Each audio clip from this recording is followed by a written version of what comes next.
Howdy, folks, and welcome to the Practical Microservices stream again. This evening is the long-promised, the long-awaited. Gonna talk through the book proposal process for PragProg. I just want to, though, post some things to say, hey, remember, let's see here. Remember, we're doing this tonight. So let me just type that real quick. Oh, hey, SB Ditto. Thanks for joining. Hey, I'm just posting some things on LinkedIn and Twitter real quick. Starting the book proposal stream. Come learn about writing for PragProg and, I don't know, writing tech books. Because, of course, I can teach all there is to know about that. So actually, you can go follow. That's me. No, that is totally the wrong preview there. And then go to the Bluebird site here. Oh, that's funny. Bluebird's also that promise library for JavaScript. Anyway, okay, cool. My stellar marketing is there in place. So I'm going to switch over to the scene here. So what stinks about this is over the past 2 years, I've taken little notes on, hey, if I did a follow-up, this is what I'd want to put on it. And of course, I can't find that. So we'll be trying to figure it out. And that's part of the joy here. And yeah, so let's... what was I doing with Ruby here? Oh, fun stuff from earlier today. Anyway, so let's go to pragprog.com. And on their website, they have this Publish With Us link. And if you click there, they go on to talk about it. And so here will be my official why it's cool to publish with PragProg. First of all, the experience was wonderful. I don't have other books I've written to compare it to, but when my proposal was accepted, I got paired with a fantastic editor named Adobe, and her support was amazing. She would read the material and let me know what didn't make sense, help coach me on finding my voice. And there was a moment in the whole process where I nearly gave up and quit the whole project. There was some particularly on-point feedback for the beta, and it stung, but it made the book a lot better. But I was pretty distraught after receiving it, and she talked me down from the ledge of quitting there. And just so the quality of people that I interacted with at PragProg throughout the whole process was just top-notch. It was one of their editors, Brian McDonald, who happened to see a talk I gave at a local conference, who pitched the idea to me. And I don't know, and just like every person I've interacted with, they're professional, they are courteous, and they help you get the job done. I imagine other publishers also have great people working at them. All I can speak to is the experience that I had with PragProg. I really liked the toolchain. So writing the book, let me load up the program. I don't even have Visual Studio Code on here. I wrote Practical Microservices using Visual Studio Code for the most part. It was fun. And the reason I did that was the toolchain that PragProg uses will feel real familiar if you're a software developer already. I think most of their books are published for software development folks, so that probably isn't that much of a stretch, but it's subversion based, not based, but it uses subversion. It was written a long time ago and it works. And so there just hasn't been that compelling use case to switch it over to using something like Git. But the basic workflow when I was writing was there are a number, like a file per chapter is how I did it. And I think that was necessary in part of it. I don't have the actual source of the book on my machine right now. But But yeah, the toolchain use Visual Studio Code, and when you're writing the book, you can do it in one of two ways, and you end up using both of these ways. One is there is an XML dialect called PML, Pragmatic Markup Language, and so it does what XML would do, right? You can lay out semantically, this is a chapter, this is a heading, this is a code snippet with this language, and so on and so forth. Also, you can do, they have a Markdown variant that you can use. I mostly wrote in Markdown, but there were some things that you just had to do in PML, particularly if you wanted good control over images. So yeah, so I would write it in Visual Studio Code, a little bit of PML, mostly Markdown. And then when I would hit okay, this chapter looks good, check that into the Subversion repository, and there were automated build processes that would pick that up and publish the book. Like whatever you had, you could then go download it from the website and look through it. And it was neat. I remember the first time I did that, and like the output of that looked like a PragProg ebook. The cover wasn't there yet and kind of stuff. So I don't know, a trip down memory lane just to say that the toolchain for it is familiar if you already work as a software developer. Again, I don't know how other publishers do it. I can only speak to PragProg, and it felt good. You can run those tools locally. So if you were to submit a proposal and get it accepted, they would give you instructions on how to install the toolchain.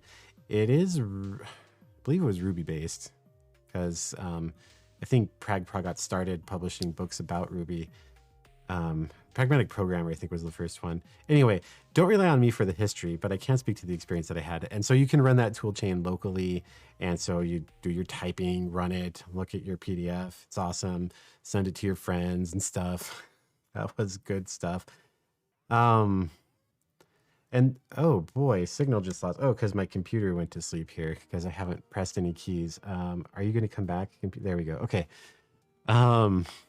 So yeah, the toolkit was good. The people were super professional about it. They have a good built-in audience, which helps. But here's the thing that I think really sets PragProg apart from others. And take it for better or for worse. Maybe it's a good thing, maybe it isn't. But PragProg splits the profits 50-50 with the author. And that is very different than most publishers. Most publishers, as I've heard, again, I don't have experience with a lot of publishers, but our author royalties are in the single-digit percentages. And the justification for that is, oh, well, we as the publisher, we're going to provide all of these resources that you wouldn't have if you went and did it by yourself, for example. So we'll market your book and et cetera, et cetera. Tech may work differently, but from what I've heard from authors outside of the tech publishing space is that publishers don't have the resources to really market every single title that they publish every year. And so, yeah, there's the promise of that marketing. It may or may not happen. And so PragProg just says, hey, they do some marketing. Like if you follow them on Twitter, or you'll see me retweet it from time to time or repost it on LinkedIn, they'll do sales. And if you're an author and you're going to speak at a conference or something, they can get you copies to do signings and will help advertise where you are that way. But when it comes to like really marketing the book, like that's on you as the author. And probably I think that's where I was weakest.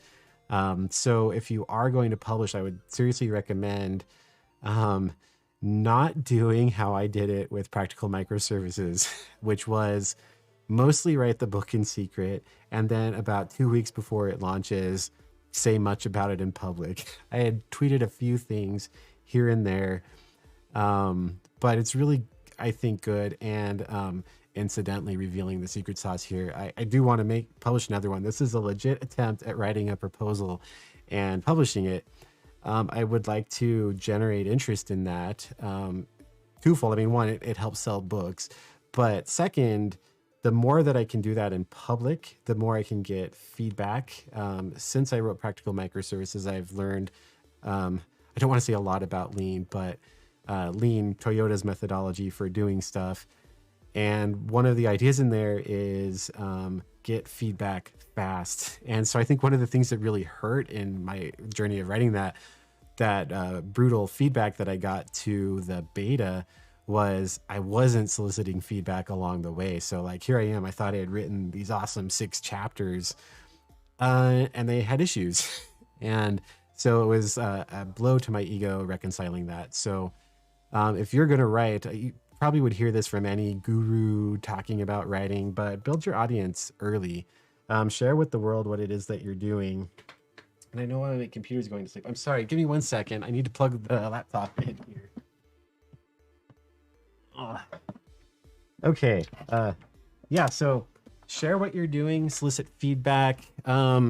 One thing that I'm really looking forward to starting this here on the stream is like, if you're here or if you contact me afterwards, like tell me what topics would interest you, and they might just fit in. There might be things that I would forget to bring up or just might not think about. And so I really like that idea of involvement, having interest in it beforehand. So if you publish with PragProg, if you don't do those things, then you'll be at a big disadvantage. But again, on the flip side, they split half of the profit with you from the book. So that's pretty cool. They do have some licensing with, I don't think it's like O'Reilly's Safari, but something like that. So they have channels to help distribute the book, but they're not gonna like set up podcasts or places for you to guest podcast or something. That's something you've got to do. And I've done a whopping 1 of those. Oh, cool. Boy, I'm going to probably mess up some usernames here. Welcome, Catrional, O'Reilly Online. It's there. Awesome. Yeah, so that's one of the channels that they have there. So yeah, so like guesting on podcasts or writing guest blog posts or to things like Dev2 or whatever. InfoQ is another kind of online tech writing place.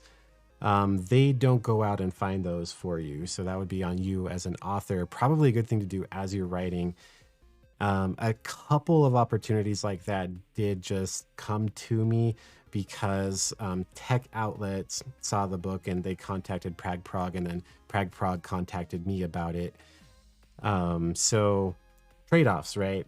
I suppose if you're like the headlining tech book for a more traditional publisher, then perhaps that would all be worth it. I don't know. So that's lay of the land with PragProg. That's what they do. And trying to think like, what else would I give to sell it? I'll just wrap that bit up with, it really was a positive experience.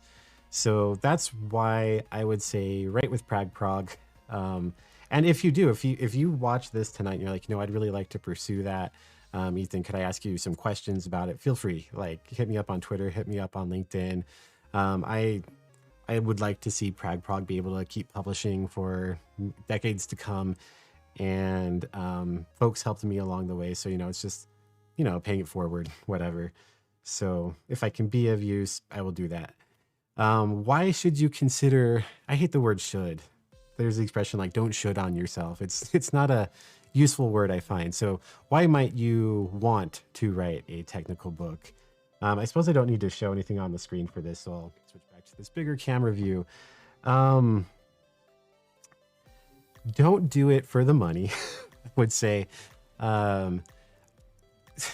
Especially depending on what your tech book is about. Consider that, like, yes, there's 7.5 billion people on the planet, but like this many of them work in technology. And if you're doing a particularly niche topic in technology, as microservices certainly were at the time, like your niche is even smaller. So from raw book sales, you might get a smash hit. I think Practical Microservices did well. I appreciated the revenue that I got from it, but it didn't replace my day job by any stretch of the imagination. So if money is the chief pursuit, writing a book probably isn't the way to go. You would write one because you want to, because you enjoy the process of writing. You enjoy sharing things that you've learned. you are able to deal with the potentially very harsh feedback you'll get for early drafts or even post publication of what you wrote. But you believe in the idea and you believe that you have something to say. I say that as someone who suffers from imposter syndrome, who pretty much hates everything he ever makes. Especially like if I'm trying to design a website, I just can look at a website and just, yeah, it's garbage. I hate that. But I really believed in the technology, the architectural style, and that was enough to keep it going. And I really enjoy writing. Helps to have a nice keyboard for serious. I bought it's a Kinesis Freestyle Pro, uses cherry brown switches, and I don't know, just like typing on that was almost therapeutic in a way, kind of a Zen, meditative state I would get into. But okay, there are strong benefits to writing. Career-wise, the chief benefit that I've received from the book isn't the book sales, but what it did to the kinds of positions that I've been able to get. I don't think who I was before publishing and who I am after it are all that different. Certainly, I've learned more since I published that. And if I had the book to do over again, there are things I would do differently in there. So don't be afraid of that. No matter what you put into print, afterwards, you're going to be like, oh, I could have done that better. I think that's just part of it. There is no perfect book. You get it to where it's good enough. And that's what the errata pages are for. So anyway, where was I going with this? Right. So it wasn't like I was radically different afterwards than I was before. But what it did was trying to, I don't know, pitch these ideas of event sourcing, CQRS, the kind of decoupling, the organizational structure that comes with it, doing that as just a rank and file senior developer. I found, my personal experience, it was hard to make the case and get the message across. And I suffered with impatience at the places I was working too. Just like, oh, doing things right isn't going fast enough, and it was frustrating to me. Now that's failures on my part, the lack of patience and all of that. But having written a book, like it's like just a shot in the arm for social validation, because it's like, hey, this publisher read the stuff, it passed through some sort of a review process to actually see the light of day. And in that regard, like, there's no better business card that I could possibly have than a copy of Practical Microservices.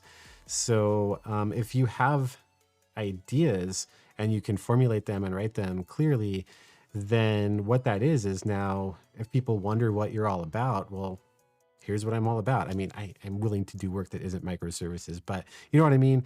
Just trying to say that it's a calling card, a brochure in a sense, if you will. And that has been very positive, and I'm very appreciative of that. It's made a very positive difference for my family. And yeah, so it can have those benefits. So that is why you've got something to say, you really believe in it, there's a mission, and you want to share that mission with the world. And PragProg is a great vehicle to do that. I would like these couple of hours here to be a whole lot more than me just yakking nonstop. So if you're in the chat, feel free to ask questions or make comments. If you have any, put them in there and I'll pause and respond to them. So I'm going to take a sip of water quick. Of course, I have to say out loud that that's what I'm going to do. But so that's the why. That's what I would give. Great experience. One last thing that just popped into mind. If you do go this route, it's an undertaking. It takes time. And I think that consistent small efforts will get you out the door a lot faster than infrequent, gigantic blocks of time. Especially with where I am at this point in my life. Large blocks of time are not something that I have an abundance of. Small batches, yes, exactly. Exactly, yeah. So all the lessons of lean and everything speak to small batches. They are able to fit into a professional's and parents' life a lot better than the mythical 8-hour blocks of time. So even like 30 minutes on a consistent basis can achieve amazing results. So all that said, kind of wish we were in person so that if you have questions, it would be a lot easier to ask them. But locking yourself in a cabin for a week, yeah, if you can do it, if you can, there were days that materialized like that. Um, like PragProg didn't put any deadlines on me. There was no, you need to get it done by this time. There was me talking with Adobe, my development editor, and just I would commit to things and sometimes even hit those commitments. Every now and then it would just be like, oh, I really want to get, say, 2 chapters done. And so I'd work that out with my wife to go, not necessarily a cabin, but find a quiet place to really work on that. And those did come up. Hey, NLad1, guessing that's Nathan Lad. Hello to you. Nathan is, yeah, it is Nathan. Okay, yeah, Nathan's one of the co-creators of the Eventide project, which is a Ruby-based toolkit for building microservices. And what I owe a lot of what's good about Practical Microservices to Nathan and to Scott as well. So Nathan, it's wonderful to see you here. Yeah, we're right. Small batches work a lot better. Do go on. Hey, Scott, you're here as well. Yeah, okay, listen. Scott Billware, Nathan Ladd are both in the chat right now. And I don't know if you guys were there from the beginning, but they made the book better by being very clear about a lot of things that were wrong with it and teaching me what I know about event sourcing. And I'm going to use the term CQRS because it's in the subtitle of the book. But building microservices, decoupling how to organize work and that kind of stuff. And so follow those guys on Twitter. They're smart and very generous. So there, that was my going on, guys. So talked about why you might want to write a book, why I think PragProg is a great publisher. So I guess with that, we could jump into what is the process with PragProg. So I'm going to switch back here to the screen, and they have this proposal template here. I'm not entirely sure what that actually downloads. I got an email from the publisher containing the proposal template. So let's just have a look at what this is. Oh, that's cool. Neat. You can see I have health insurance. So let's, oh, right. It downloads the same proposal that I have. All right. So let's look at this. This is a markdown file. And here's what you have to fill out. There's a book proposal with a header 1 on it. So you would put your name. So I'm me. So I'll just put my name there. Book title. I don't know what this is going to be called yet because I don't know yet what form a sequel would take. I've got copyright here, and looking at the Continuing the Journey chapter, in my recollection of this, there were like 17 things we talked about in there for one paragraph, but there weren't that many. In fact, there was handling concurrency, snapshotting, changing the message contracts. Could this all work with different programming languages for the various components? Short answer, yes, but every different technology is operational overhead. But hey, I made a shout out to Eventide in that paragraph. Where monoliths and MVC frameworks fit in an architecture like this, and that was it. And so I don't think there are enough topics in there to make another book, but these are topics I would want to cover. But oh yeah, probably worth pointing this out about PragProg. Like there's different types of documentation, and ultimately a book is documentation of something. And so there's like reference material, and there are tutorials, and there's stuff in between. PragProg skews very heavily towards the tutorial side. So they're never going to publish like JavaScript, the definitive guide. O'Reilly happened to publish that exact book title, of course. They're not going to publish the like an event sourcing book that is all of the theory. And I don't use theory in a disparaging way. I know some people do. Oh, every tower theory. Theory matters. Practices without theory are just cargo culting. But they don't publish reference books, is what I'm trying to say. They very much publish hands-on tutorials. Now, what's the downside of just tutorials? A tutorial can't possibly cover everything that a reference would. Just there aren't enough pages because it's going to be more conversational in tone, which is something that they go for. What they want you to write is you are a colleague of the readers who is teaching the reader something, and they like to see it structured much like in fiction. There's the trope of the hero's journey. So like take the Lord of the Rings, for example. Frodo starts in the Shire, kind of a backwoods village. The wise old wizard comes and guides Frodo until he eventually completes the quest. Spoiler alert if you haven't read the Lord of the Rings. But the hero in the hero's journey of a PragProg book is the reader, not you as the author. So you're not there to let the reader know how smart you are. You're there to guide them, and it should feel like you're just sitting together pairing on something. So that's the style of book that they're looking for. So what would that mean for a follow-up to Practical Microservices? The story of it was you were on this brand new team building this video tutorials website that was like lousy plural site, basically, is what I had in mind as I was doing it. But where people could upload videos and then we would track how much they're viewed. And I don't know. So we could continue that story. Additional features. It's been successful and now there are scaling issues. So that could bring out topics like how do you scale these components?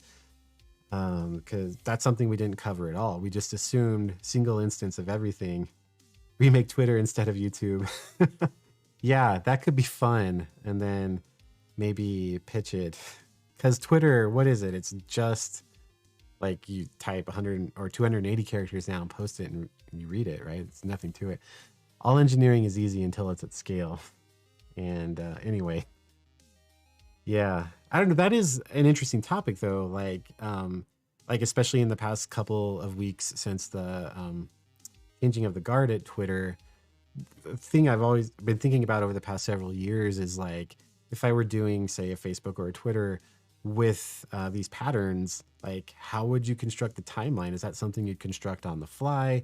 Would someone posting a message ultimately become an event that various other components used to construct the timeline so that retrieving the timeline is really fast because it's all pre-calculated? But would that even make sense if you're doing that for 1 billion people? Is that a bunch of wasted pre-processing? So I don't know. So yeah, we could continue video tutorials. We could say like video tutorials acquired some other company, and so now we need to take their largely MVC project and integrate it into the video tutorial system. Like that could be really interesting, because one thing, like Practical Microservices was a greenfield project, the video tutorial site. In chapter 1, we kind of started out with a fake MVC approach and then immediately found like, eesh, this is going to make it difficult to even make it past our first 2 use cases that we cared about. So one thing it doesn't show at all is how do you deal with an existing system that you're trying to convert to microservices? And the prevailing wisdom of that, of course, is, well, you just extract microservices and you take your users table, for example, and pull it out of your main database and put it in a different one with an HTTP server in front of it. And that's not microservices. That is a distributed monolith. as it's fun to talk about. And actually, like, that discussion is what caused the editor who first saw me at a conference to take notice. I have this one slide I like to use where we develop that and show how that's a distributed monolith. And then I cut to a slide with a bunch of pictures of puppies on it. I like puppies. Who doesn't? Only never trust a person who doesn't like puppies. That's good life advice. But then I would say, like, it's like someone saying, just extract the kittens from this slide. Well, you can't do it because there are no kittens. And so in an MVC ORM project, there are no services to extract. So it's not good advice, and it leads to frustration. It is the way of pain. And unfortunately, it leads a lot of people to then say microservices are a terrible approach, or you should only do them if you're at Google scale and you can afford to throw lots of money at it, which that argument makes no sense to me. We'll get back to the book here in just a second, but what we're saying is there's this approach that is so terrible that large companies with money just like to burn millions of dollars throwing more developers at these architectures. And I don't know, that doesn't make sense to me. It does not pass muster, let's say. Anyway, so in a second book, I really would like to get more into how do you deal with a legacy system. And there's a lot of interesting concerns in there. Like, first of all, you're in for a world of refactoring because in a monolith, you don't have proper boundaries established. If you don't believe that, cough, meta cough. Yeah, I would invite you to go look at the users table in whatever web app you work on. And there's a guy, Udi Dahan. He gave a great talk. I wonder, oh man, there's all these links that are probably going to come out of this, but let me see if I can find this talk. Let's see, it's Udi Dahan Yao Nights, I think it was called. Yeah, this is the talk right here. But now how do I get this link shared into the chat? So here's what I'll do. Grab that, and then if I go to Twitch, let me just pad my numbers on this stream real quick. Here, I'll just, oh no, if I am not logged in and I paste a link, I'm going to get banned and the link will be removed. That's Nightbot doing that. So let me just, I really think this is a useful talk. So let me find it over here. Udi Dahan, he, Yao Nights, speaks a lot in this space and has a lot of good things to say. There's that, and then I'll drop this in right here. There's a quip he made in there that when trying to find boundaries between things, we typically, like the way a lot of us learned object-oriented programming, which is not very helpful, is that objects are nouns and methods are verbs. And so you want to pick these objects that represent these real-world things, like user, for example, and then all of the verbs that a user can do are your methods. And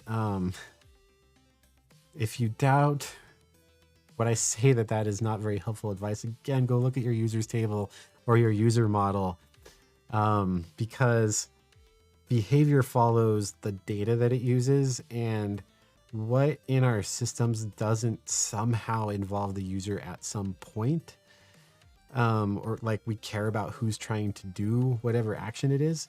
And so if you take that approach, then you end up with the God classes, as we call them. And I've typically used in structures Canvas products as an example of that. Not to pick on them, I used to work at Instructure, and like they didn't do anything with this product that you wouldn't do in a standard Rails app.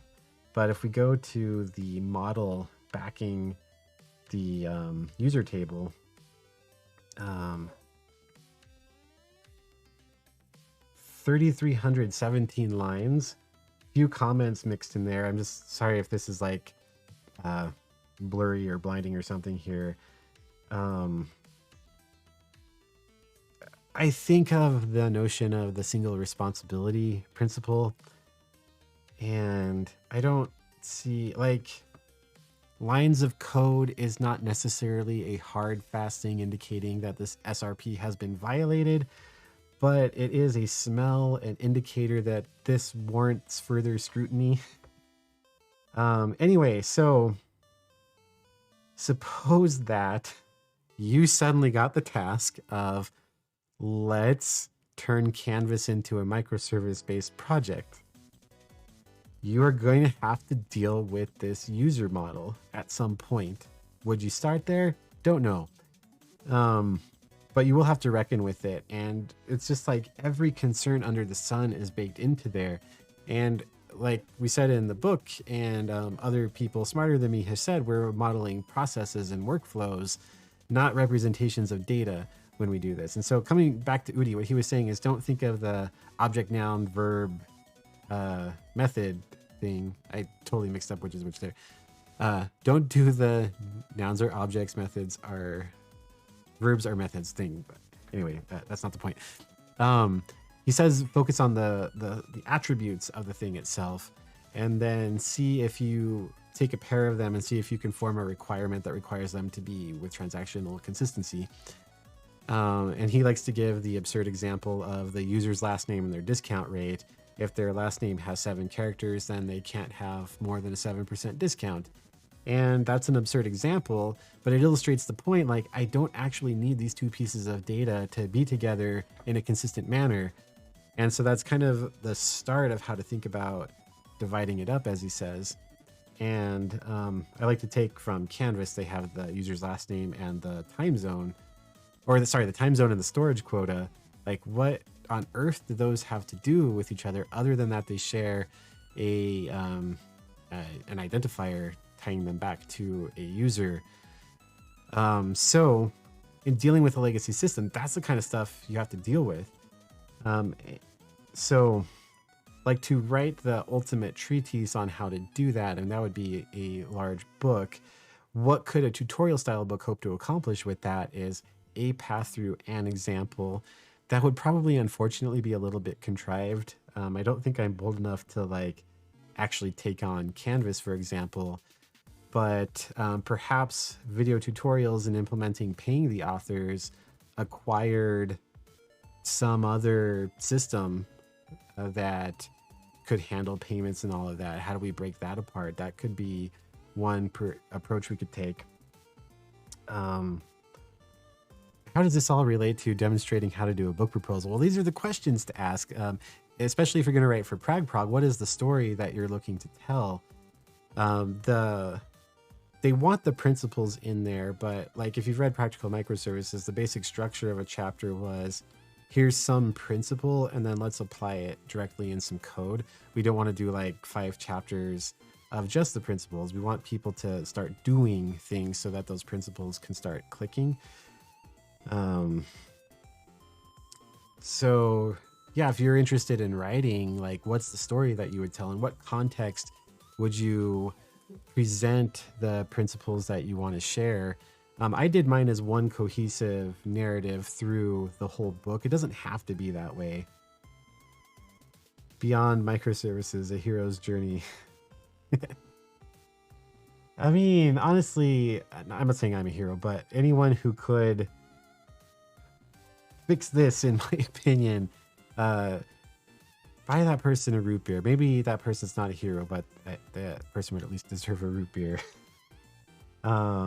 Productive software design, architecture, process, and restoring, and methodology for restoring the joy of programming. Yeah, that subtitle there, like, describes what my experience with microservices has been. Like, I was getting burned out in the industry. More wordy, lol. SB Ditto, you say, just realized your comment might not have come through correctly. Was referring to the metaverse burning cash. Anywho. Oh, yeah. Gotcha. That's an R&D project, though, and a passion project of the... Does Zuckerberg own Facebook, or is he just the chief share? I don't know, whatever. The point being,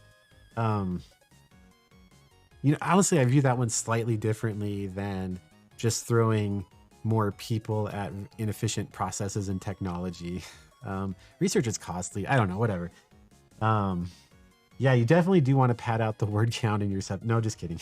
Um, but those are the idea. Like Scott, what you say there, the idea is like that's what I would hope to capture. Is like I'd love to. I think that's what I really would love to do in a follow up is take a not a greenfield project, a brownfield one, and like in the early parts, just like we've all been there. We've been on those projects that were fast. I mean, I think that was one of the taglines used in marketing the book or something where you work on a project and you're going quickly and then just it's not like something happens, it's an accumulation of small decisions made along the project, not Scott, as you would phrase it, not respecting the laws of structural design of software systems. And it's just like one day you wake up, you're like, wait, why is it taking me a week to do this seemingly simple task? And like I like to quip, that's when the printers start firing up and people are printing their resumes trying to find another job and rinse and repeat and going on and so forth. But I think showing like how could we convert one of these to something that's easier to work on, I would love to capture that in a follow-up. But one thing, like as my own learning has progressed since publishing the book, Practical Microservices is a very tactical book. Like suppose I had written it perfectly, it would not be sufficient for taking an organization that's experiencing these slowdowns, that has an architecture that doesn't allow them to work effectively. It wouldn't be enough to correct that. Imagining the platonic form of what Practical Microservices might have been had it not passed through the filter of this imperfect human, what you would come away with is being able to contribute to well-architected systems built this way. You would know what the moving pieces are, the various constructs, and as part of a team being led by folks who know how to design things, you would be able to meaningfully contribute to that. It wouldn't be super weird. One of the things I was hoping to get at, like I wrote it as a letter to younger me, who was first getting into these ideas. I was first feeling my disillusionment with MVC in 2013 or so, and it took a number of years before I started talking with Scott. Is what kind of, you ever have those moments where it's like you have this vague something's not right, and then someone's able to articulate what that is, and you're like, that, I want more of that. That's kind of what happened there. Where was I going with this? Right. So what the perfect form of it. So yes, Mike, there's this talk that I want to give sometime at some conference called Microservices Probably Won't Help Your Organization. And then it has an asterisk in the title. And the gist of it is like, it isn't purely technology reasons why your system and organization are in the state that they're in. The technology to me, not to me, let me say that as if it's my like original idea that I introduced into the world, but others who have come before me, Mel Conway, for example, would posit, as I understand what he writes, that the state of your organization, that the technology is downstream of the state of your organization. Conway's law, if you've heard it, oftentimes is misquoted as your org structure determines your architecture, but it's, I'm not going to hit the exact wording, but it's that the design of a software system is destined to mirror the communication structure of your organization. So you have a big monolith, chances are you have that in large part because of team structure, because of the incentives, because of what's getting measured. Like if your organization is measuring story points and doing that at an individual developer level, there's a whole lot of pathology that comes out of that. Like if all of my career advancement and bonuses and all of that is all determined by me shipping not shipping, sorry, completing enough work items to accrue enough story points every sprint. Ouch. SB Ditto, you say of any system really, communication dictates how it will be structured, designed. Yeah. Yeah, software is not special in that regard. It's just another system of human beings trying to coordinate with one another. I suppose if there was intelligent life elsewhere in the universe, they would likely encounter similar issues trying to cooperate with one another, unless, I don't know, they're all like mind linked or something, because the communication, we don't read each other's minds, which is a blessing and a curse, probably mostly a blessing, but it doesn't always help us when we're trying to coordinate to do something. So anyway, like, I love this architectural style. It is a joy to work in. Like, Scott, I'm not sure if your subtitle there was tongue-in-cheek because of the should be more wordy bit that you put there, but like, nope. Okay, it wasn't. Yeah, it was serious. Like, that's what happens working on well-designed systems is enjoyable. But the microservice technology alone won't transform an organization to get to that point. So that was a whole lot of words to say. We built MessageDB and Eventide not because we wanted all the problems of distributed systems.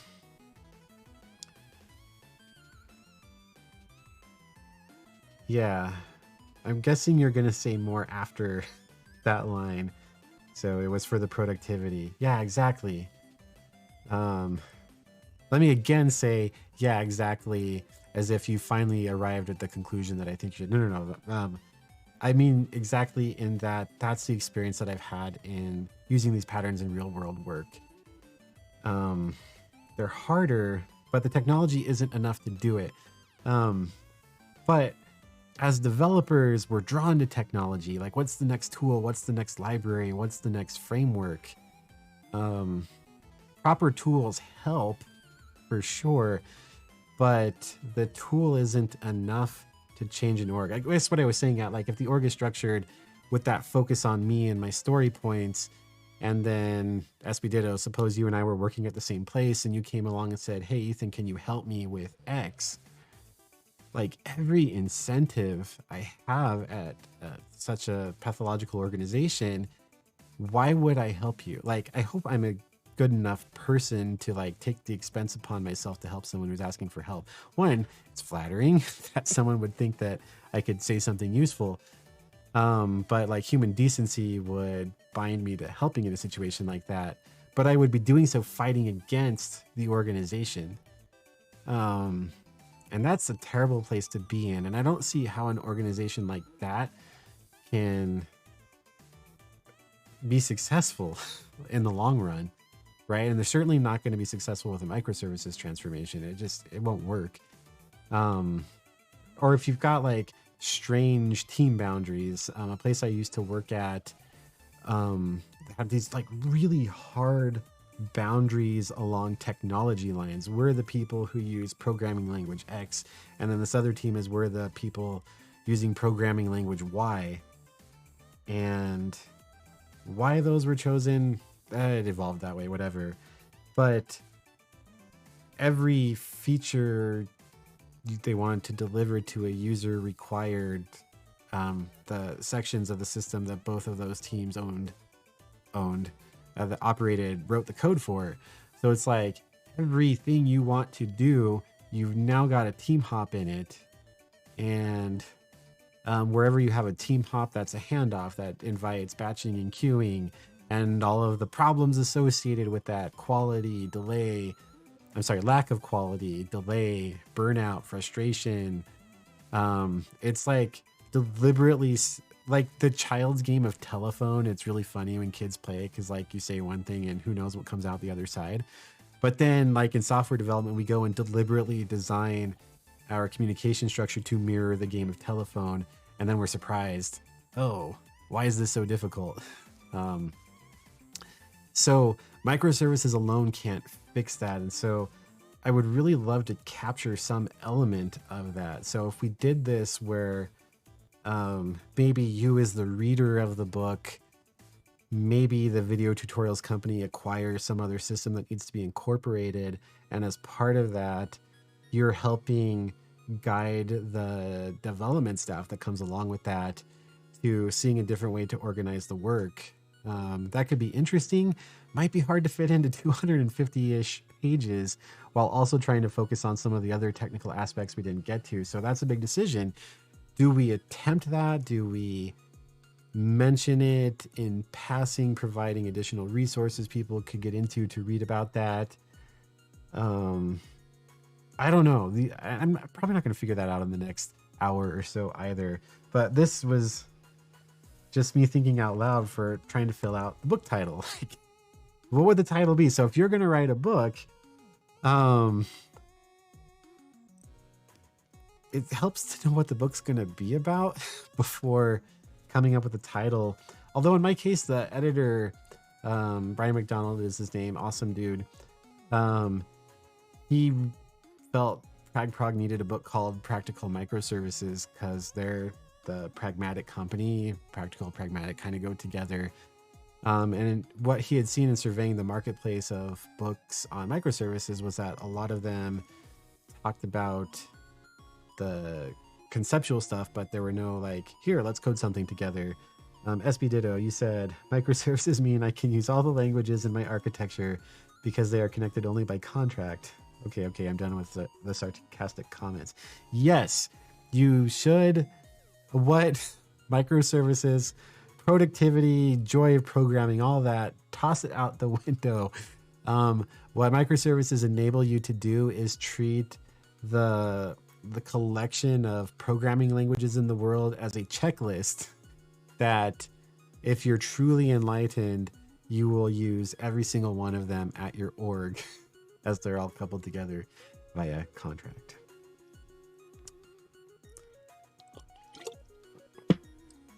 That's not true. Don't do that. There may be compelling reasons to use different languages. That's not one of them. So anyway, yeah, so I don't know what the title would be. I would like to figure out the content first, honestly. And subtitle would fall from that. Page count. They really like 250. How many was Practical Microservices? If you count the index, it's 267. If you don't count the index and just go through the appendices, 253. And then like the intro, is it Roman numerals? Make it like the goal, but with code. Not a business novel, but a code novel. Leverage the trend of the business novel that the goal invented and Phoenix Project copied to make space to talk about lean software design principles, team and organizational structure, etc. And the build system along the way, transitioning from a mess of careless MVC ORM and transforming the implementation of the org and the culture along the way toward autonomy. Nathan, you say you love that idea. And family. Yeah.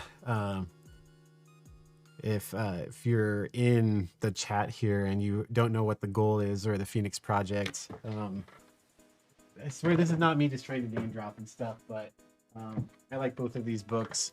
The goal was written, I think it was the early 80s. Scott, Nathan, correct me if I'm wrong on that, but it's by Eliyahu Goldratt. Pretty sure he has a PhD in something or other, because is he the mentor character in the goal? Was that a self-insert there? It's totally fine if it was. But it's the story that takes place in a manufacturing setting. It's not, is it Parts Unlimited or is that the Phoenix Project book? I don't remember the name of the company.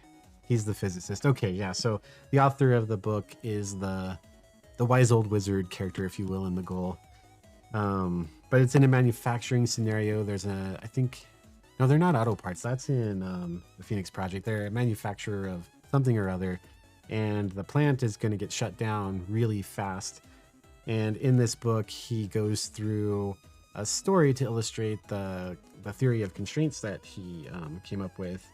And as a big part of that is that the main character there's family turmoil because the job is taking more and more time, and he has to struggle through that as well. And it's not just him, like it's difficult for his wife as well. Because when work is terrible, it affects more than just the experience at work. Like, gosh, sorry, I can sometimes get emotional about stuff, but like, I just think of really toxic places that I've been before and the human cost of that.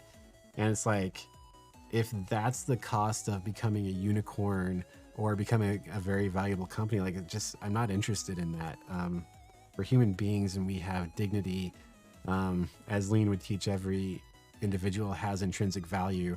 That's a non-compromisable thing. Anyway, Gold talks about it in manufacturing, and the concepts in it very much apply to software development. It is true that we are not a manufacturing line in software development, but the idea of there being even some notion of workstations and how communication happens, I think these principles were noticed in manufacturing first because, for example, when inventory is piling up in the manufacturing world, it's pretty obvious. You survey the production floor, you're like, oh, look, there's a big pile of stuff in front of that workstation. Something is amiss. But we absolutely have inventory in the software world. The 6-year-old backlog, that's inventory. It requires maintenance. There's costs associated with it. Anyway, Phoenix Project is, in a lot of ways, I would say the authors, it was a tribute to the goal. It's structured in the same way. They tried page for page hitting all the same story beats. There's the difficulty with the family and all of that. I got value out of both of them. But yeah, absolutely. If you're in software, read The Goal. Fantastic book. So anyway, sorry, I went on that tangent, Scott, because you mentioned doing a book like that. I would love that. I think that is a fantastic idea. How long is the goal? So the goal is 300 some odd pages. I don't know that in the you want in. Hey, you'll notice that this is written with an S in here. And so like that would be an honor to me to be found on something like that. Participate in, no joke. The goal is too long, so is the Phoenix Project. Yeah, so I don't know how much depth could be hit with it. But I think that would be so I love these books. I really do like them a lot. It is, I think, difficult to take these and immediately understand how do I apply this to my org. Not that a lower level tactical book like what would be published with PragProg would be an immediate, oh, I can just take this book and apply it to my organization. There's still thought that has to go on in there. But I think the lower level example, like when you're learning anything, it's nice to see an example of the concept to kind of orient your mind. The audiobook of The Goal takes about 6 hours to listen to. I certainly didn't read it with a lead time of 6 hours because it wasn't a continuous thing there. And I'm not a particularly fast reader either. Yeah, so I don't know. Why don't we riff on what I promised with this session was to give some idea of the process. I think this has been important because if you're going to fill this out, fill out the title, the subtitle, the page count, and the overview. Like, these are the questions that you have to ask yourself and be able to answer. Okay, the goal is a 12-hour audiobook. On 1.5 speed, you could cut that down a little bit.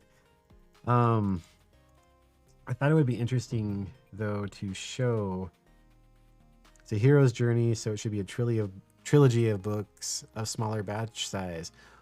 I mean, why not? Right? It would be a shame to gloss over the ideas and do a surface level treatment of them. But to bring this back real quick, so let's see if this will work. It wasn't earlier. proposal wouldn't open. I am not pleased with that. So let's see here. Strange. This was the actual proposal that I wrote for Practical Microservices. It's kind of embarrassing to go back and read it.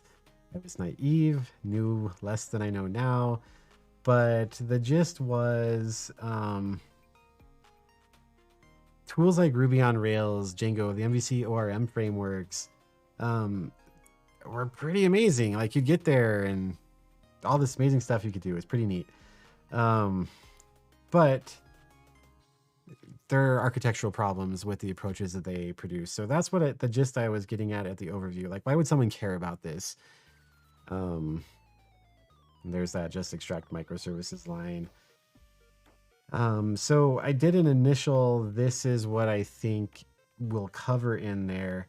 And so we did build a functioning system. We did deploy to Heroku, which is so sad because they don't have a free tier anymore. So that advice isn't so great. This was a point I think I did hit a lot during the book. When I hear people say like microservices are for when you get big, like, to me, microservices properly understood are not a special thing. It's just like, if you take good design principles and follow them where they lead, you arrive at microservices. And so when someone's like, that only makes sense when you're at Google Sites, it's like, oh, I don't know the guy's name, but there's that guy who is the only person in the world to have run a sub 2-hour marathon, not a sanctioned one, so it doesn't even count. But he ran a sanctioned marathon of like 2 hours and 1 minute, which is like, for 26.2 miles, faster than I've ever run a single mile. Very impressive. But it's like saying, oh, you should only tie your shoes once you become as good as that guy. And it's like, well, no, he got there because he was doing the basic things like tying his shoes and training and eating well. And so, yeah, we hit that. Production ready event store. So this one morphed. The early drafts of the book, we built an event store using Postgres that wasn't brilliant. And then I think it was talking with you, Scott, pivoted, made the decision, no, let's just use MessageDB for this. It already works. It's better than the contraption I had put together myself. It helped streamline the book too, because what we then were left with the book was developing code to interact with MessageDB rather than MessageDB itself. And so we didn't necessarily, we didn't build the event store itself, or the message store, which is a better term for it because it stores more than just events. But we did build a toolkit to interact with it that worked for pedagogical purposes. And I wouldn't recommend shipping to production with what we built in the book. There's better tooling out there. So capturing the difference, they aren't the same. Microservices aren't just a natural progression from a monolith. They are diametrically opposed architectural styles. That was hit. We did have a chapter on debugging with some useful techniques, how we can leverage the data in the message store. Sorry, I am completely diverging from the process of doing a book proposal to now just talking about practical microservices. Anyway, so what I'm trying to get at right now is you take a crack at what you think the book is going to cover, and as you start writing it, you pivot, right? I mean, it's like, as you acquire new information, you deploy it and change course as you need to. Yeah, using external systems. We ended up not really doing that. For the video transcoding work that we did in there, we simulated where we would have called that. And I think that's a good starting point for understanding how you might interact there. But there are some concerns if you actually were calling a third-party API that we didn't talk about. There's different idempotence concerns, because as soon as you're dealing with a third-party system, you aren't atomic anymore. You can't be. So you've got to decide, is it better to do this 0 times, or is it better to do it more than once? So yeah, so in the what is covered, as you're doing a proposal, your final book may not look the same, and that's okay. The audience, this is really important. Who are you writing it to? Like for marketing reasons, this matters. Um, I aimed it at web developers and architects. I think it skewed more towards web developers. I didn't attempt to teach basic web development in it. We did go through like how to briefly set up an Express app in the first chapter, but the idea was to just make it accessible to everybody. So just get through that quickly, so that the basic structure of the code could be understood. But like it wasn't a primer on JavaScript. I did do an appendix on new syntax, but yeah, it's good to keep in mind who you're writing to. And that's another question I would have for a follow-up here. Because my thinking at the time when I wrote that was like, well, if we just train enough developers on how to do this, then naturally we'll start seeing all of the results out there. And that's certainly a component of it. But when you're talking about fixing a pathological organization, like that doesn't emerge from the developers. If the leadership isn't bought into a change like that, it doesn't happen, because people respond to incentives. And when leaders have put pathological incentives in place, like our better nature doesn't win over that. It's been my experience. So, but as soon as you like dive into too low level of code, you lose folks who don't write code for a living. So also, though, a single book is not going to be the thing that transforms the entire industry. It's a multi-pronged approach. And so like the way that I think about that now is like in working with developers and trying to teach them the tactical aspects of all of this. It's like, well, if an organization has a fertile ground of developers who are clamoring for these better ways of working, I think that makes it an easier sell for management. So if you can prepare the developers for it, then when you are able to talk to management, the C-suites of the world and whatnot, when they then go to validate with their people, there's like, oh, hey, maybe this could work. So I think such a book would probably be the same-ish audience. But if we're talking about the organizational change, the goal, I don't think, Scott, Nathan, you know more about it than I do, but I don't think that the target audience for the goal was necessarily the line workers. Would it have been for the managers of manufacturing facilities? There is an incredible delay between asking a question and making it to the stream and responses coming back. So I don't know. I'll just keep yakking while you give a response. This next section, I think that is still in the template here. The goal's intent is to be a textbook. Who would be the readers of it?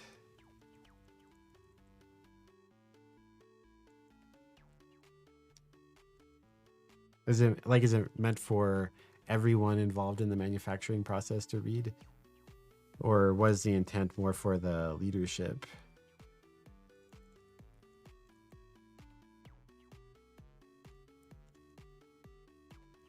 While you're responding, I'll scroll to the next section here.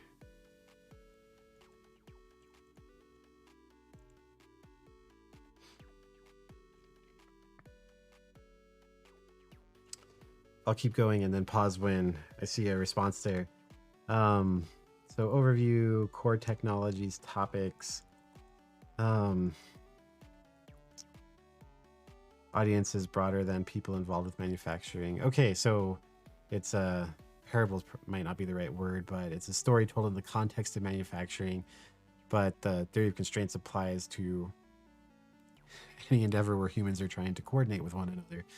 Okay. Yeah, so that's an interesting point. So if to write such a how did you say it earlier?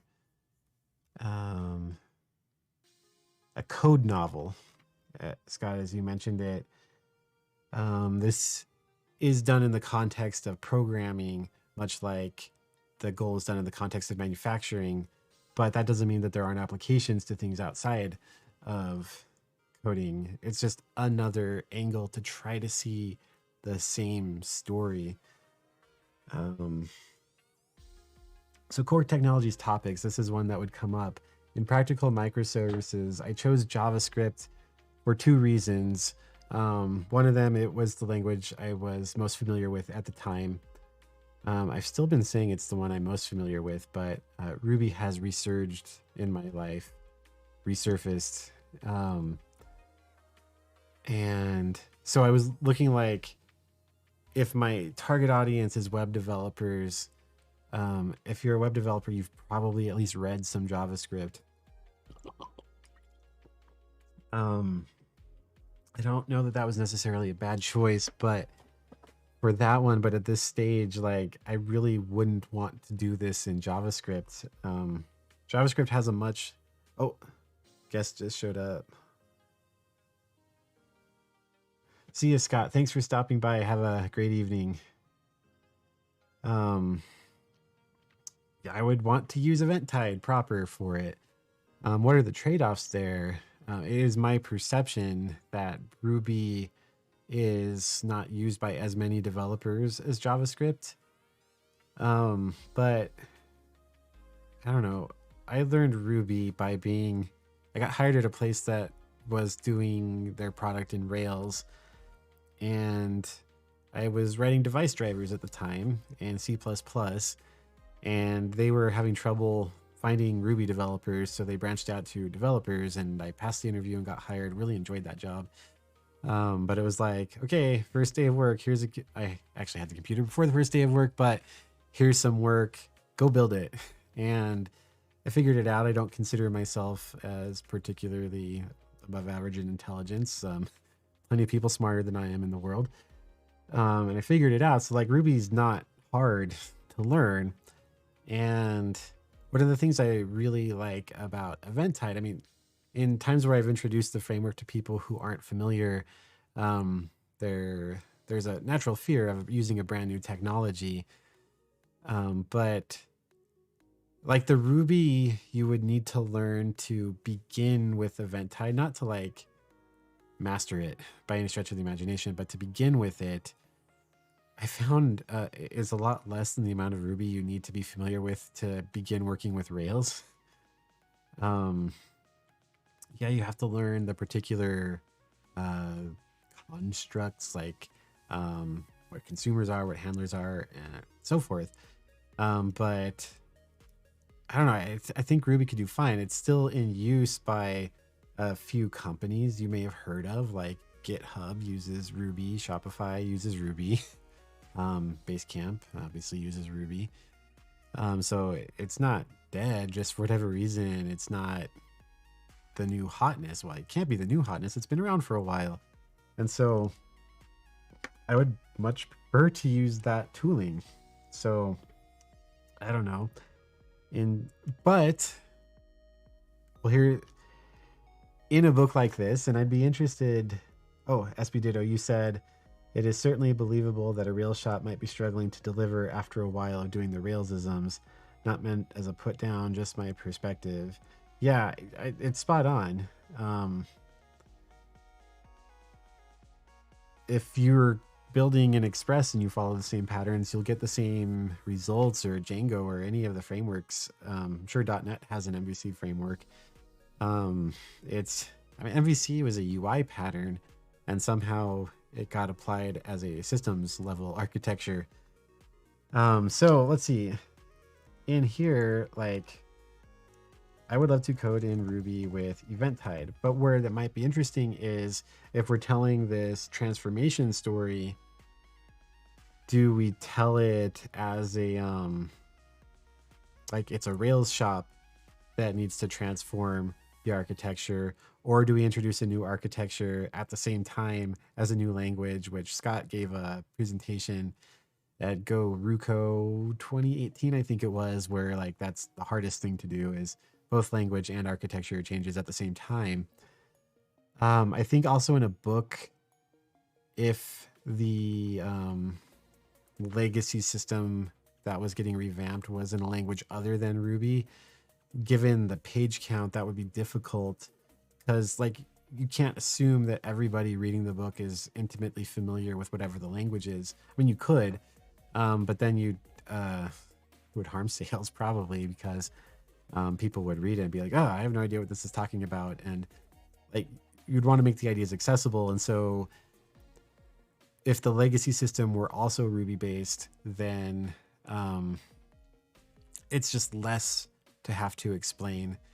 And I don't know if it's accurate, but for me, like Rails is the quintessential MVC ORM framework.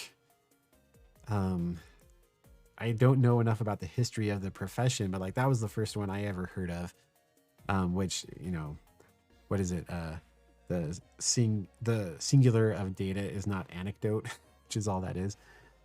So yeah, I would say Ruby. And so even if there's a legacy system, make it a Rails one. Rails is still well known out there. So how to approach the topic? I really like that code novel way that Scott phrased it. Code novel. It's a story of an organization transforming. So what does that mean? What does that mean in practice? Well, let me think of the two books that this is kind of being patterned off. The Goal and the Phoenix Project starts with catastrophe, major changes in leadership, reluctant main character gets thrust into the role of trying to sort this all out. So maybe the reader, no choice but to do apply common sense. Nathan, what to apply common sense? Oh, that being the situation. Do you mean that as that's the situation that the reader finds him or herself in, is needing to apply common sense to resolve the issue? Or was that referring to the language choice stuff we were talking about a moment ago, or something else? Could be the reader or readers catastrophic, like in the Goal, Alex gets put into a catastrophic situation. Yeah, readers find themselves placed into a catastrophic situation, company about to go under, and to get through that catastrophic situation, he and his team have to start applying common sense and dispense with orthodoxies. I like that. Forced to, I'm just going to take the words that you put there and jot them down for now. Forced to apply common sense and dispense with orthodoxies. Yeah, there's a whole lot of that in the Goal, the old unit economics. The Jonah character is there to guide him to begin to see the nonsense inherent in common sense. Yeah. Yeah, there's some really counterintuitive conclusions. Like an optimized system has unoptimized parts, for example. Like what do those scenarios look like? So in Practical Microservices, all right, because it's just as good as the Goal, it isn't. I'll say this on record: if you have a choice between either reading the Goal or Practical Microservices, choose the Goal. But if you can read both, do so, but read the Goal first. So each chapter tried to introduce a concept, what is it? Chapter 10, performing background jobs with microservices. Part of me died calling that background jobs, but I was trying to relate it to terminology that readers would be familiar with. And the goal of that chapter was really to point out the absurdity of background jobs. I don't know if that was taken. So, sorry, the nonsense inherent in the typical approaches, Common orthodoxies about software architecture. Services get data from other services. Services communicate over HTTP. Yeah, so you could have a number maybe of real world fires going on, like drawn from real world experience, and then show how, point out the fundamental assumption that was used to support the choices that led to those situations, and then show how you can review that assumption, view it in a different lens, and fix those problems. So anecdotes, it's not anecdotes, so draw on real world experiences and pains, point out the flawed is a very judgmental word, but I don't want to say flawed, because flawed is like, I know better than this. When I was writing distributed monoliths earlier in my career, I didn't know better. I was at the time doing the best with what I had. Where I was failing was looking outside my little bubble. I wasn't doing that. So point out let's leave out the judgmental word, point out the thinking that led to those pains. Demonstrate how design principles can solve those. Yeah. Point out the limitations of the prevailing approach. Because there are. Every approach has limitations, of course. So then, like, to do the outline, there would have to be the work to what are the scenarios. Like the way that I would approach this, where I'm doing this by myself, is think through, like, what are the prevailing approaches that I view as harmful. Nathan, you listed a few of them there. Services get data from other services. Like, that's accepted wisdom, right? Or it'd be a little funny if you rewrote Twitter, because didn't they start with Rails? They did start with Rails, yeah. I'm not sure. I think they, I'm not going to speculate on what they still have and don't have. That adds no understanding or edification to this conversation. Rewriting Twitter and like producing the book on a short time frame would totally tap into the cultural zeitgeist right now. Which is a pretentious word to say. Like, look at me, I am so savvy because I can say zeitgeist.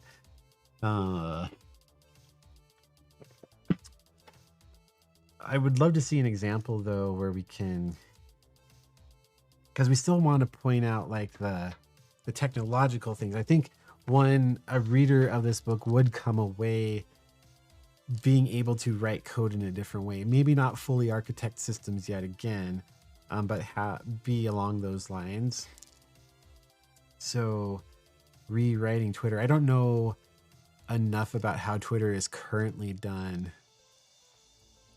I could suppose like e-commerce examples are what keep coming to mind, because e-commerce gets into, I mean, Scott, Nathan, you frequently both, Scott, you're not here anymore. So, like an e-commerce example of the products table, and that one, there are some evident seams there where you can split product into, like, I think the example you frequently give is cataloging, inventory, and pricing, or I forget what the three things are. But additionally in e-commerce, you deal with money. Okay, so those are the three divisions there. So dealing with money, like you get in, not really Twitter, but the concept. Anywho, it's late and I find things more and more funny the later it gets. Yeah. Me too.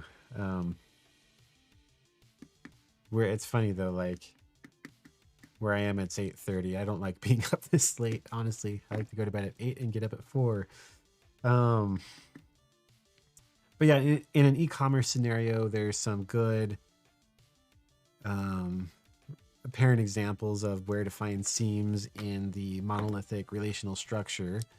There's dealing with money, so concerns around that, like If you thought idempotence was important, throw money into the mix, because duplicating things to deal with money is probably a lot worse for your employment prospects than um, duplicating transcoding a video, for example. Actually, the way I phrase that, I don't like it. If a company, like if you code a mistake and the company's response is to fire you and results to that, I don't like that. Like, why did the company allow a system where you could write code that could double send wire transfers? And how did the system let that through? Like, hey, thanks for revealing the flaw. Now, if you willfully did it, that's a different matter. But anyway, yeah, so whenever money's involved, there's tighter controls on things. I'd love to, in the process of this, talk about right to be forgotten, because that's something that comes up often enough in the context of event sourcing. Well, choking on the water. If we're dealing with append-only logs of immutable events and a user wants to be forgotten. Oh, sorry. Let me try some more water to see if that fixes the choking.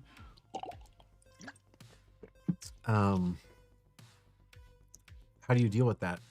And like, honestly, I've done a demo on this. Sorry, let me dig that up real quick and post it, because it'd be fun to get eyes and feedback on it as well. I did a right to be forgotten proof of concept, and I think it was actually the first event-tied component that I ever wrote was for this, and I haven't looked at the code in forever. It's probably not brilliant, but it's a mixture of event-tied and book code. Oh, see you, Nathan. Thanks for coming. Definitely will follow up with you on it. So anyway, there's a subgroup, as it's called in GitLab, that if you spin it all up, will demonstrate how to do a right to be forgotten request with event sourcing. You do end up mutating events, but it does it in such a way that deals with why you don't want to change events after the fact. Anyway, so I'm not sure what the outline would be, but I guess we can put some rough things in there, like splitting products table. I'm going to put that in quotes because like that's the monolithic thinking, is that there is the products table. There would be, I think right to be forgotten would be interesting. Why did I right to be for? I don't know why I hyphenated all of that, because I guess you can put those all together as right to be forgotten legislation. What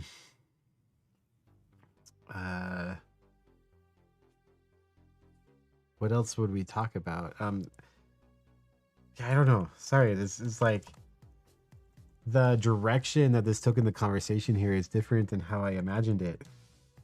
I was thinking more of a technical concept demonstrated, but I don't think I would find such a book fulfilling anymore, because it's just not sufficient to transform an organization.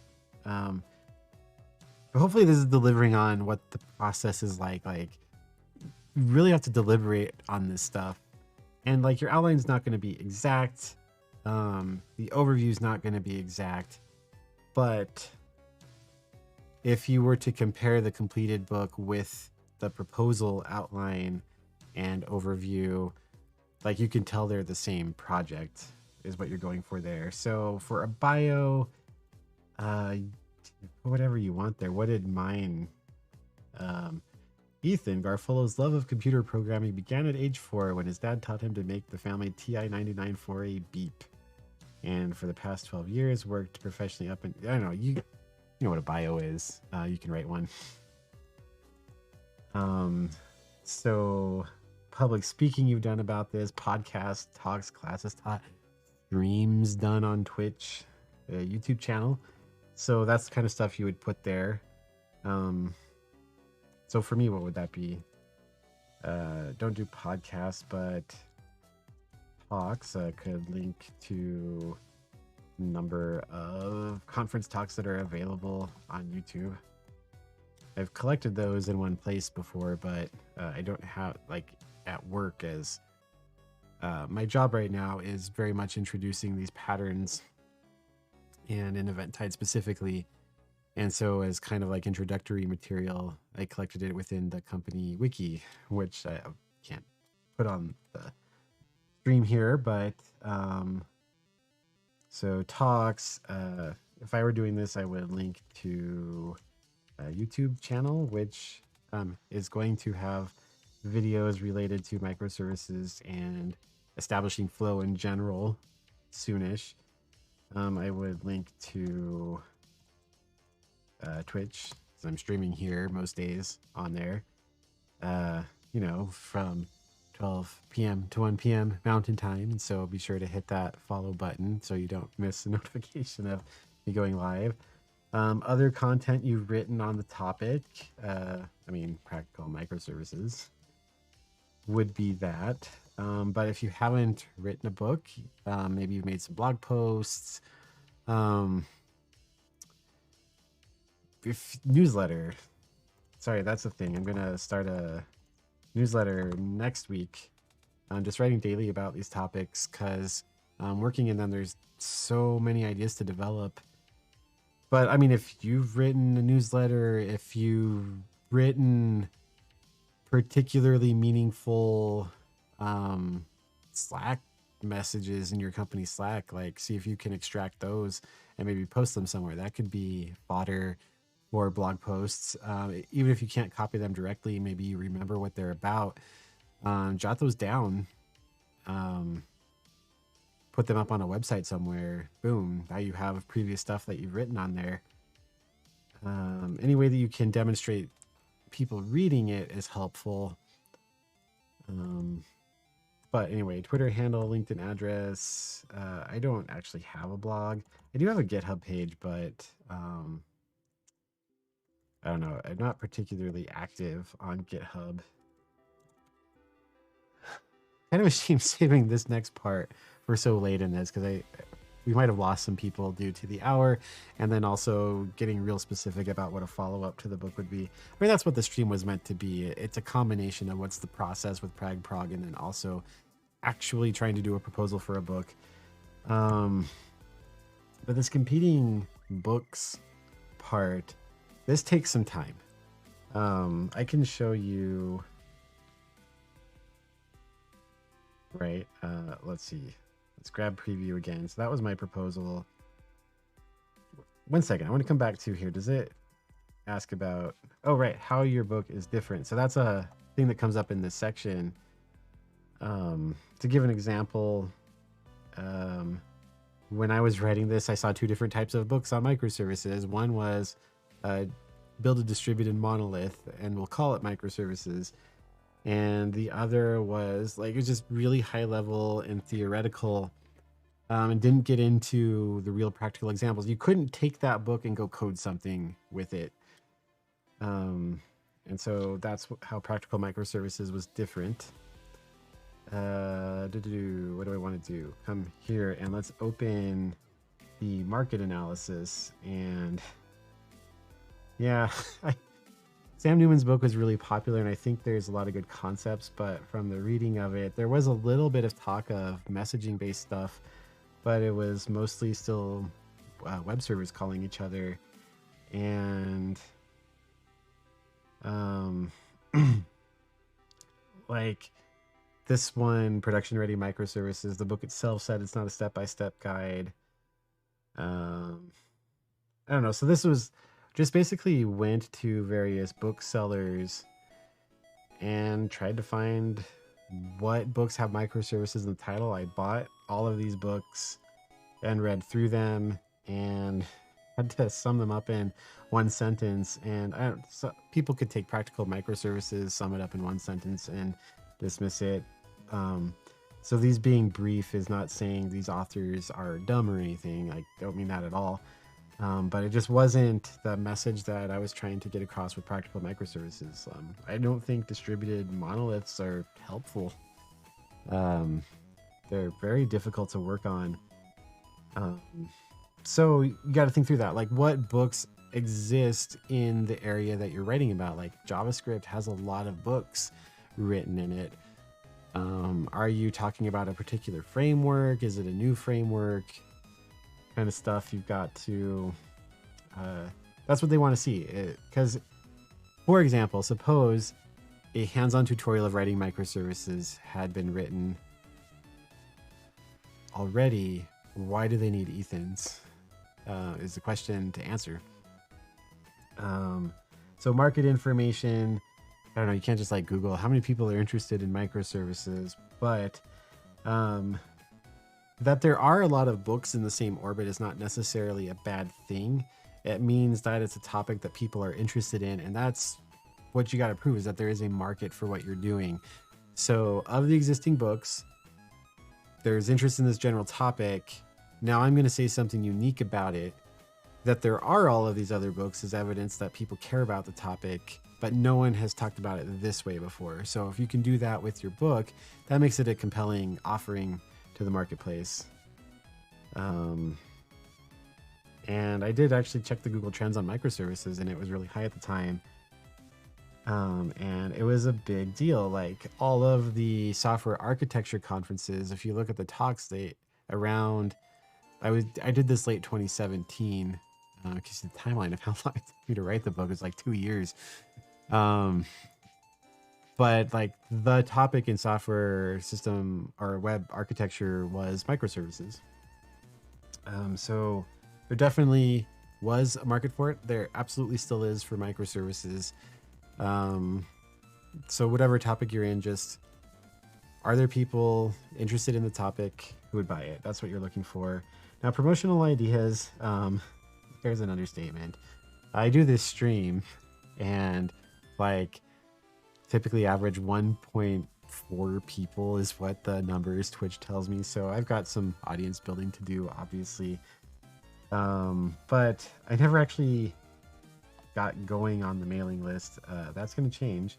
I did a lot of conference speaking and pitched the book there.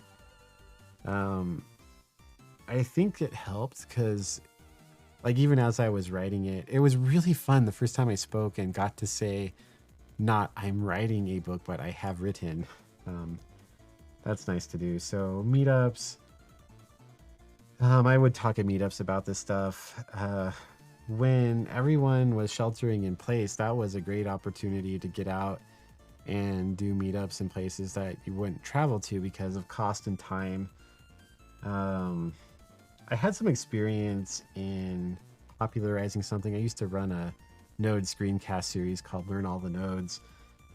And answering questions on Stack Overflow was actually a really good way to promote the series.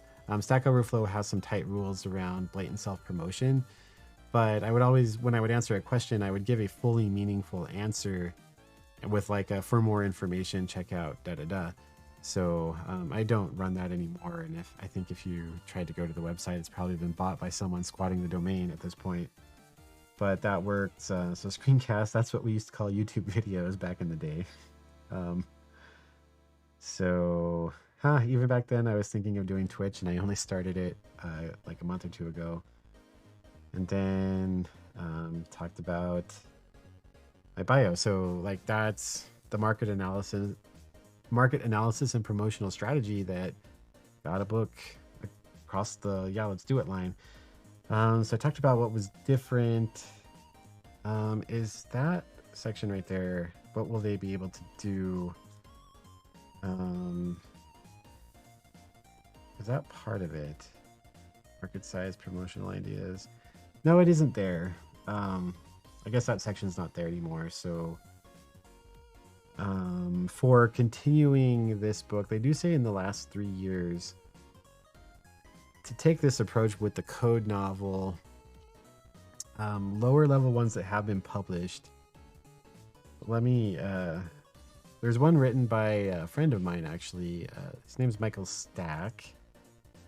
Michael Stack, Go Microservices. He wrote a book for, is this the one? Yeah, this is the one. So he wrote one for Pact, event-driven architecture in Golang. I am going to buy this and read it to see, to understand it more and what the content is in there. Zach's a good guy. Table of contents, so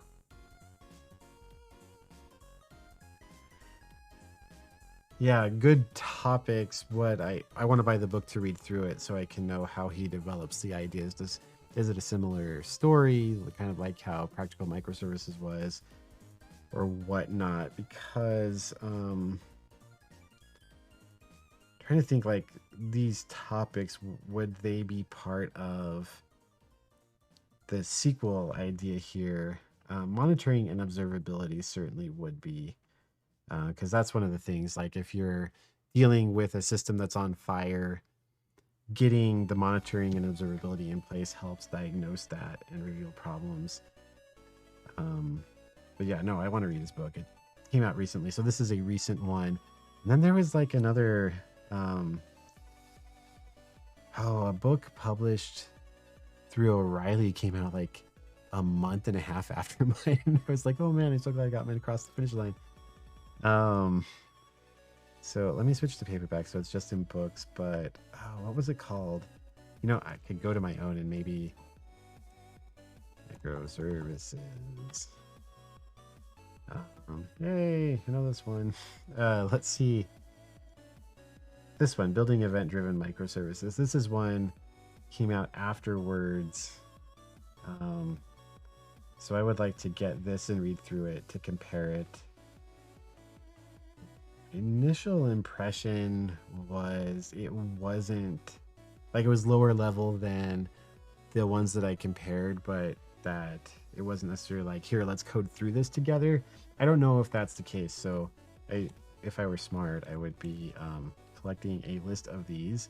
So competing books, I think that one's a potential competitor.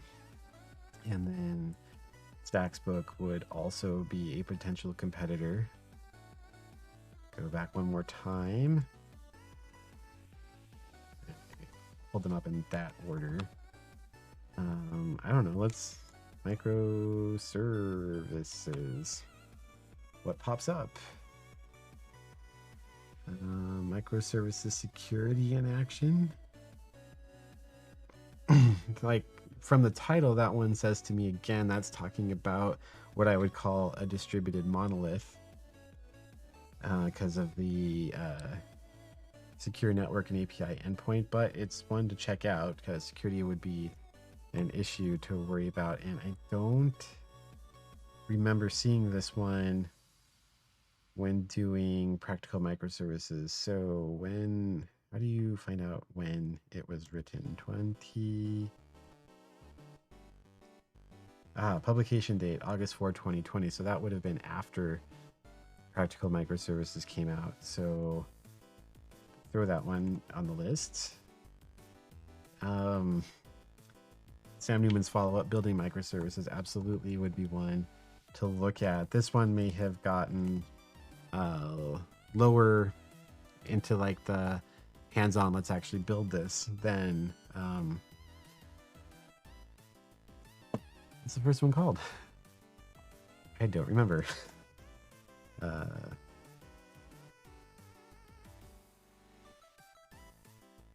Or is that the same?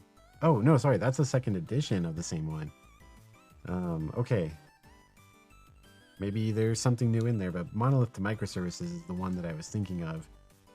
The new one that came out. So these links are all great. Oh, I guess you can see the title in them. So let's see. Second edition of first book. So review. And then this is the one that looks like it gets into a more tactical kind of thing. So, oh, sad, my own doesn't show up in there. Well, I guess there it is. It's down there a little bit. Yeah, marketing has never really been my jam. Let's see, microservices patterns. That one reviewed before. That's not even micros orchestrating. Yeah, just when I see RESTful web API patterns and practices, writing a book is an excuse to get more books. It absolutely is. And You can expense them. I mean, I'm not a tax accountant, so consult with your CPA, da da da. But you know, I have a business entity, and Practical Microservices is one of the offerings from that business entity. So it absolutely was a business expense. Microservices up and running to building a microservices architecture. That title doesn't sound familiar. So December 15, 2020. Yeah, that one would be after. That's one to look at.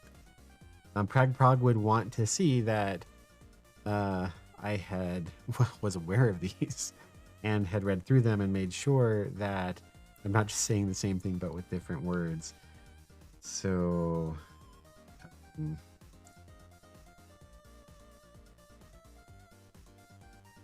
I think one thing that would really make what we talked about here tonight stand out is that organizational, transformational part of it mixed in with it. Like, I'm not seeing anything that does that. So, I mean, if you want to take these ideas and steal them, go ahead and get that done. This one came out recently. This is from Von Vernon, who wrote not the original domain-driven design book, but I don't know if a follow-up to it is the right idea, but in a similar vein. So if you do much event sourcing and stuff, you will come across Vaughn's work. Python microservices development using the Python tooling ecosystem, and that would be interesting to look at. Came out about a year ago, so that's one that wasn't available. So yeah, this part is this is the scary part, honestly. So you're watching this and you're like, oh my gosh, that's so many books to look through, and then you look at it and you can start to feel discouraged, like everything that I've said someone else has already said. In truth, there is nothing new under the sun, but like, you saw the number of books in mine. Competitive analysis: 1, 2, 3, 4, 5, 6, 7, 8, 9, 10, 11, 12, 13, 14, 15, 16, 17, 18, 19, 20, and then some free O'Reilly reports. 23 different books roughly on the same topic. Yeah, there's a lot of people talking about stuff, so that's the challenge. You gotta bring something to say. So I'm really curious why that pops up as microservices. Become an awesome software architect probably would touch on microservices, but microservices, IoT, and Azure, leveraging DevOps and microservice architecture to deliver SaaS solutions. Very language specific. Came out in 2015. Is that one that I caught? So Bob, I'm not familiar with this one. I did not include that one in before. So, sorry. PragProg said, stick with books published in the last 3 years. So wouldn't need to necessarily go back and cover that one. So security and microservice architecture on AWS, microservices in .NET, gRPC microservices in Go. That wouldn't even be remotely the same general concepts. Spring Boot wouldn't either. I'm going to just open a few more tabs there. Oh, bootstrapping microservices. I wonder, is there a way, can you sort these by publication date? Look at that. So,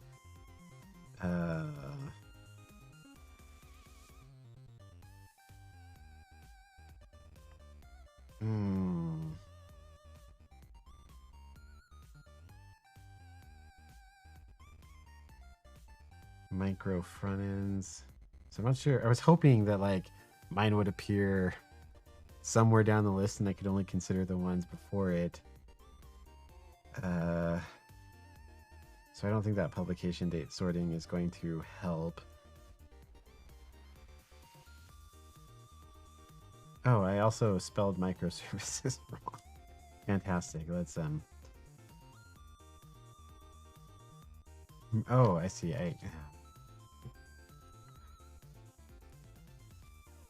There we go. Not that it changes it because it already filtered it, but that's just embarrassing for me.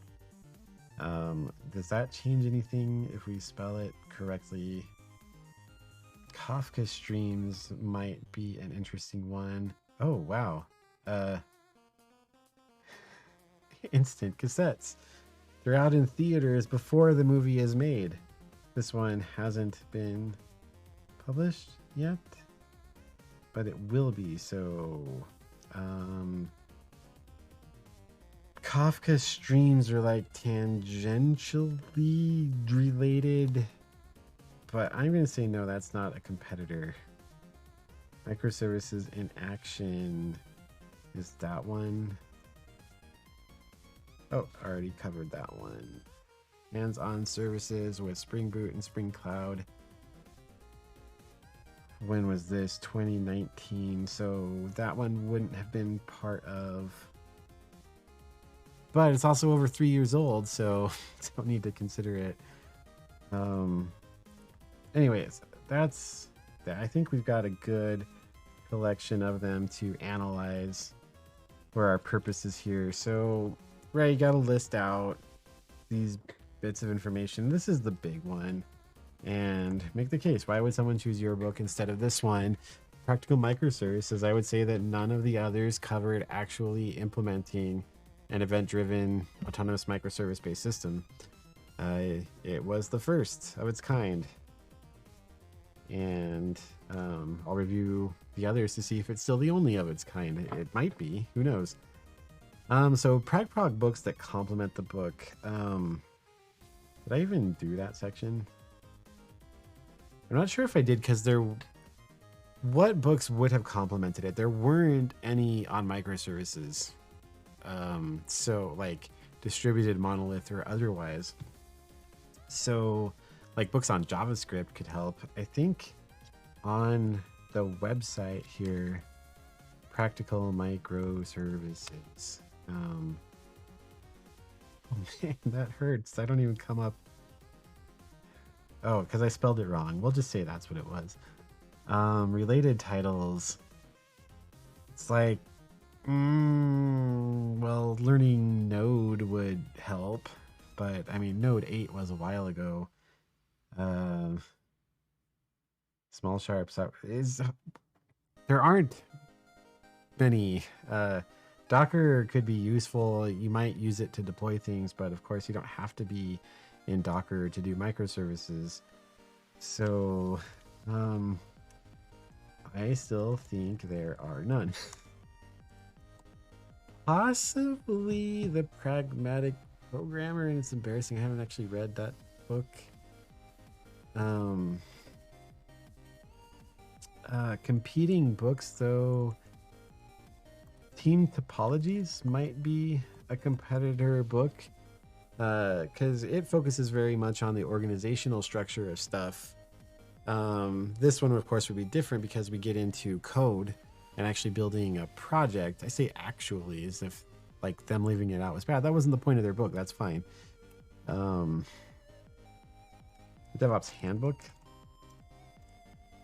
A lot of the ideas are around why I don't want to just do another programming only book came from having read that. And so in that vein, the Phoenix project, oh wait a second, not published in the past 3 years. The goal certainly wasn't. When was Team Topologies published?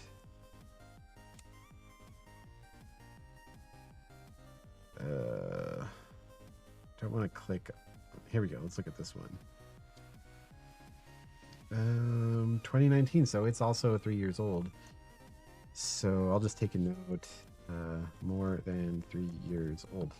So that wouldn't factor into it. And so, yeah. To me, it would be like applying the ideas in those other books anyway. So, okay. Gonna go with that as the list. I don't think there are any related PragProg books. Market size. Started projects on GitHub. It's so it could potentially go find microservices related projects. There are some. What would be an example of one? I think, like, I don't know that their approach to this is the same one that I would take, but I don't know, there's 1.6 thousand stars on there, 218 forks of it, and this is an Elixir, which I don't think is the most widely used programming language out there. Whoops, I don't even know what I pressed there. I think it was settings. Okay, neat. So I don't know, commanded would be an example. I recently learned of a JavaScript based one. Don't remember what it's called. That JS one, that one guy mentioned. I want to preserve that one guy's anonymity, so I'm not going to mention it on stream, but that's a note to myself. You replace that with a link to that project. I mean, Eventide obviously has a community around it. I mean,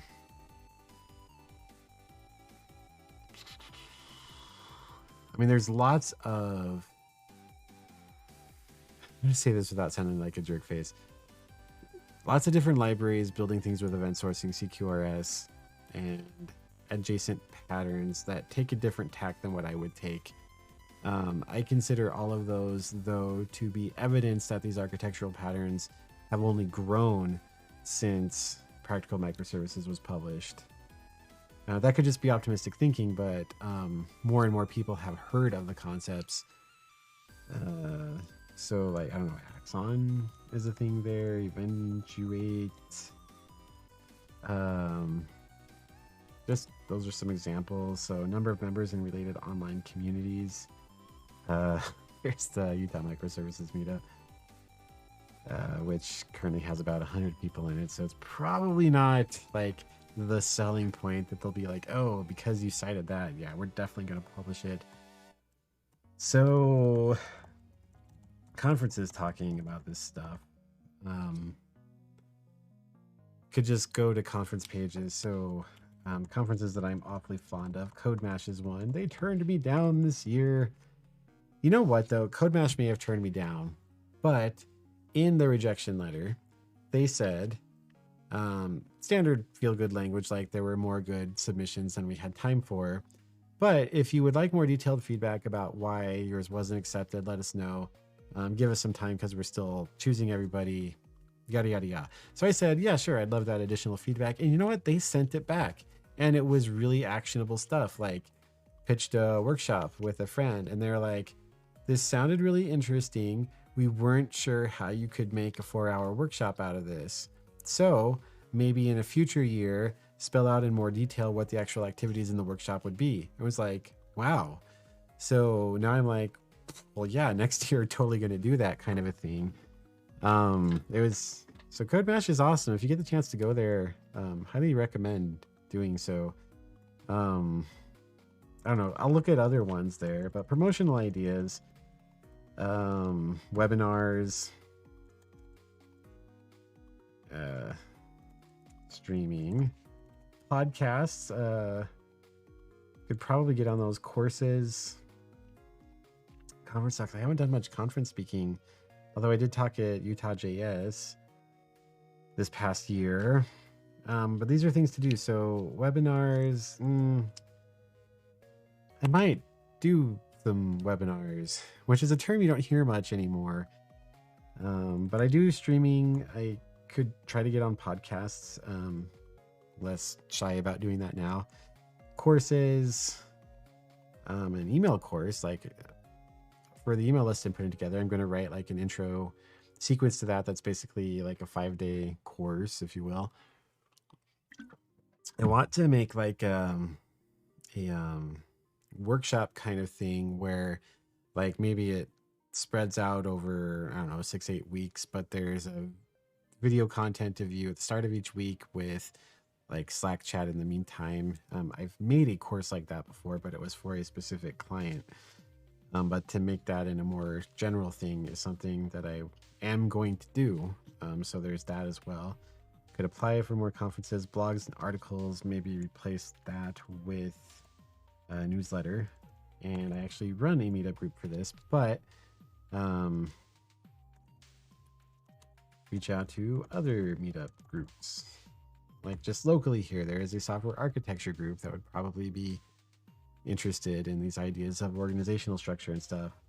Now here's the part where I get to cheat. If you were doing a proposal for PragProg, you would write a sample chapter. I think... No, I don't. Oh, no, I do. Hang on a sec. This is my sample chapter.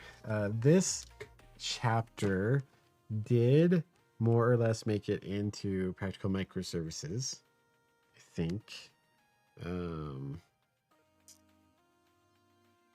It was split actually into chapter 6 and chapter 8, and the language got better. And anyway, yeah, this is the actual, here, I'll just slowly scroll this. Oh, that's neat. The businesses process. Oh man, I wrote this in a markdown editor. I'll just slowly scroll this so the whole thing shows up on screen. Right. I've written lousy stuff in my day. Actually, I don't want to keep wasting time scrolling on this, but I don't know, you can read it. That was my writing sample. So you would need to do that. The recommendation I got, and I think it was a good one, is as part of your proposal, you would come up with an outline right there. And so you'd write the chapter title, what you expect to cover, and just pick one of those and write it. And the suggestion they gave was don't pick the first chapter or the last one. Those are typically the most difficult to do in their experience working with authors, because you're coming from nothing or you're going into nothing. You can imagine the flow that would have led you to the chapter that you're writing. And so, but for me, the writing sample is Practical Microservices. So I'm just going to do that. We are at about time. So did not complete a book proposal here because, right, got to think about what the book's going to be about. That wasn't me under preparing for this session. I really did want to demonstrate the process. So what we did show is like, what are the things PragProg is going to ask for and what starting to fill that out might look like. But if you're going to write a book, like, you got to know what it's about. And that's like the first filtering mechanism. If you can't say enough about it, well, maybe a book isn't the right format for what you want to say. Maybe you could do YouTube videos or write some blog posts. But hopefully that demonstrated some of the thought process, the kinds of questions, the kinds of things PragProg in particular is looking for, because you might have a book that's fantastic, but isn't the kind of book that PragProg is looking for. They're not looking for JavaScript, the definitive guide. They're looking for, hey, let's build this cool JavaScript project together, which isn't going to be as comprehensive as JavaScript, the definitive guide.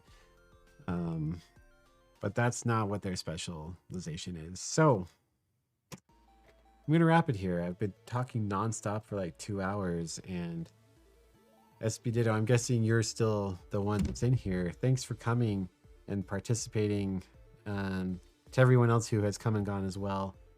I think this was a really interesting discussion. The idea of what kind of a book, a follow-up to this could be, is very different in my mind. Feels more ambitious, more difficult to do, but ultimately more impactful. I'm glad you had fun. With that though, I am going to call it for the evening. Again, like there will be a recording of this. I don't know who's going to watch it to this point, but if you have watched it to this point, thank you. And seriously, if you want to bounce some ideas around, like, hit me up. I genuinely want to see people discussing ideas and sharing the things that they've learned and are passionate about. And this experience was good for me. And if there's anything I could do to help someone have a similar experience, that'd be a wonderful thing. So have a great evening. see you back tomorrow at noon. Because, of course, if you are here, you'll be there tomorrow at noon. Anyway, happy coding.